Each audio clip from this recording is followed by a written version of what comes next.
சுக்கிரன் 11ஆம் இடத்துல இருக்கிறனால ஒரு வீடு, வண்டி, வாகனம் அது மாதிரி விஷயத்துல ஒரு சுப செலவுகள் செய்தாலும் ஒரு மனசுக்கு இதமான ஒரு ஒரு செல்வ சேர்க்கையை வாங்குற மாதிரி, ஒரு ஒரு ஜுவல்ஸ் வாங்குற மாதிரி, ஒரு நகை வாங்குற மாதிரி, ஒரு நல்ல விஷயங்கள் குடும்பத்தில் ஒரு சுப விஷயங்கள் நடக்கக்கூடிய அமைப்பு 11ஆம் இடத்துல சுக்கிரன் இருக்கிறது ரொம்ப நல்லது. அதே மாதிரி சனி 4ஆம் இடத்துல இருந்து உங்களுடைய வேலை, தொழில் அது மாதிரி விஷயத்துல ஒண்ணுமே ஒரு மாதிரியான விஷயம் கொடுக்க தான் செய்கிறார்.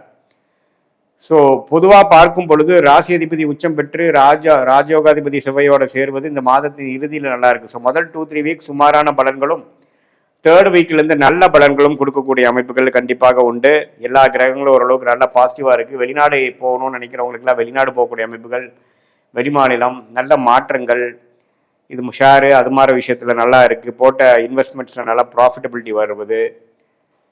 ஸோ ஏதோ நம்மளுடைய பூர்வீக சொத்தை லிக்விடேட் பண்ணி நல்ல லாபங்கள் பெறுவது, இன்வெஸ்ட்மெண்ட்ஸ் நிறையா பண்ணுறது, கடன் வாங்கி லாபங்கள் பெறுவது, பிஸ்னஸ் எக்ஸ்பேண்ட் பண்ணுறது, இது மாதிரி பல நல்ல விஷயங்கள், கூட்டு தொழிலில் நல்ல லாபம் வருவது, இது மாதிரி பல நல்ல விஷயங்களை வரக்கூடிய அமைப்புகள் கண்டிப்பாக தனுசு ராசிக்காரர்களுக்கு 2026 செப்டம்பர் மாதம் ஒரு நல்ல அமைப்பை கொடுக்கக்கூடிய இது கண்டிப்பாக உண்டு.